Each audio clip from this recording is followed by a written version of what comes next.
Hello guys, welcome back to my YouTube channel, and today we're going to be doing another series called the Renegades series by Marissa and Meyer. I'm really looking forward to doing this series. Actually this is far more different from what books I've been doing. This is a science fiction plus adult fiction book, which I really like. I tend to like stuff to do with fantasy, science fiction, dystopian and all of that. So as it says in the blurb, Nova is an anarchist, a girl on a mission for vengeance after the heroes sworn to protect her family failed her. Adrian is a renegade, a boy with extraordinary abilities who believes in justice and in Nova. They should be sworn enemies, but Nova finds herself torn between Adrian and the renegades and a villain that could destroy them both. This book is really good because it plays on the whole typical concept of superheroes, heroes and villains, but the only thing is they're split into groups, anarchists and renegades. Anarchists are wants for vengeance to protect their family who failed her. Renegades are people who believe in justice and equal society which they live in. So I just was like, this book, this reminds me of a lot of, it almost, the language and the humour is very adult fiction / children like and teen like. The humour is very comical a little bit, and also it's fit for children and adults, and like the humour sort of reminds me of DC and Marvel in some ways. It has a bit of DC and Marvel in it. Maybe the author wouldn't abruptly say, but it has a bit of Marvel and DC into it, which is kind of a bit cool. Because the one thing that you learn when reading this series, you get introduced into this world of superheroes, but it's not the typical superheroes such heroes and villains novel when this hero wants vengeance over the villain. It's about two people. It's almost like Romeo and Juliet archetype, which is combined with superheroes in the novel, which both of them are fighting on different sides of the society, but one of them want the same thing. They want justice, and that's what's introduced into the novel in particular. Also, I really enjoyed when doing the novel, when actually reading the novel, is the humour and the world building. There's a lot of world building, good world building, good contextual knowledge about the characters, and a lot of and it's very friendly. It's very book friendly to of course the young adult readers, which I really love. Like in the beginning is wonderfully introduced, which I really love. And there's nothing actually there's nothing bad about the book that I can comment on, because the book is actually really good. Like for example, in the beginning it says, when we were all villains in the beginning, for hundreds of years, prodigies were feared for the rest of the world. We became hunted, tormented, feared and oppressed. We were believed to be witches, demons, freaks and abominations. We were stoned, hanged and set afire while clouds gathered to watch with cruel eyes, poured to be riddling the world of one more horror. They were right to be afraid.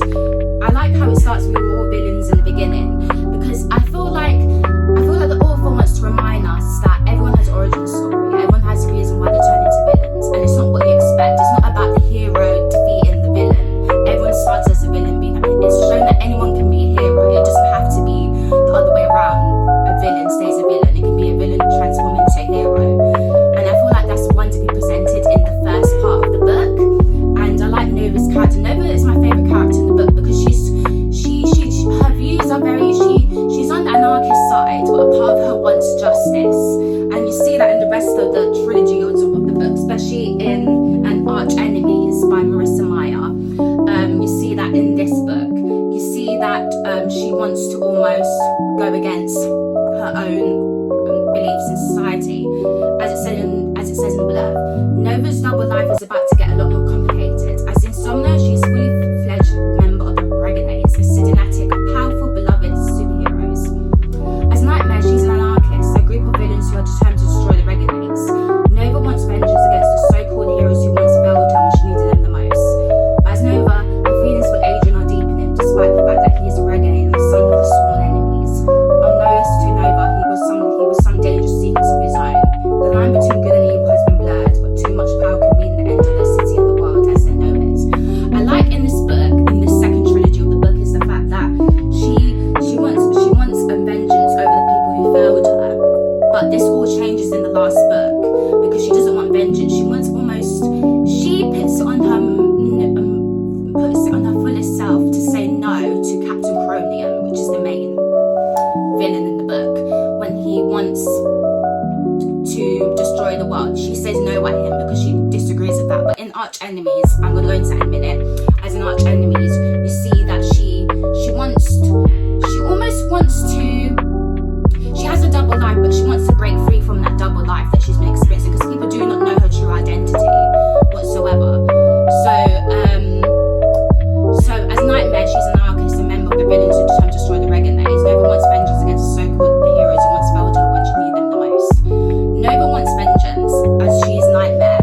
But I like how there's a duality in this book, because they don't really reveal to you who Nightmare is until halfway through the book, when it says Nova is the one who's Nightmare, who stole the helmet which belonged to Ace Anarchy, which is really good. But you start to see there's a good transition. As in the first Renegade, you don't see the line between good and evil is blurred. You just get introduction into the characters, the world, what they stand for, the police. But in the second and third book, you get almost like in Supernova, you get there's a sense of blur between good and evil. You're no longer seeing the disparity. It's all blending in together, good and evil. They're all combining forces with both heroes and villains. So it shows that anyone can be a hero, which is really important. I like the metaphor behind the book. I think it's quite inspiring when you think about it. It's very inspiring for me. I actually enjoyed reading the book. It shows that it doesn't have to be the other way around, and it doesn't stereotype villains and heroes. All of them have their own personality, their own trait, their own powers and abilities, which makes them stand aside from each other. Also as well, in the book, especially in Supernova as well, it says the Renegades' worst enemies back among them, threatened to reclaim Gatland City. Nova and Adrian must brave lines and betrayals to protect those that live whilst fighting and keep their identities secret. The greatest fear are about to come to life, but unless they can bridge the divide between heroes and villains, they stand to lose everything, including each other. In particular, in Supernova, we find the origin of how superheroes and villains are made. We find that Supernova was a special chemical that came from another planet, a star, which contaminated the atmosphere and led people to be born with natural superpowers.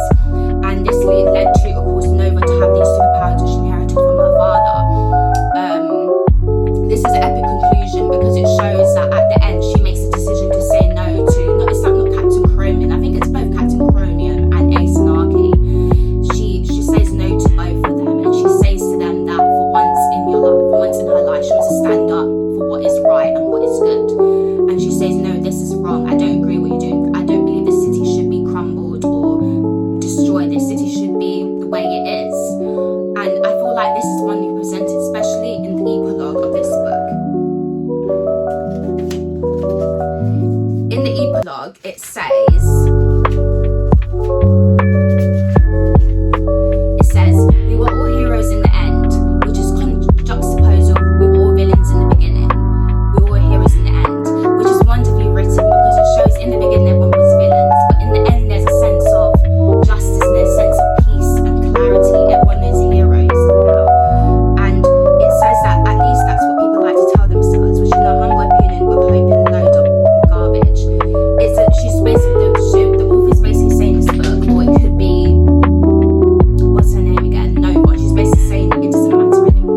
changes within Nova's heart. She doesn't want vengeance. She now wants peace and justice, and that's one to be written. Maybe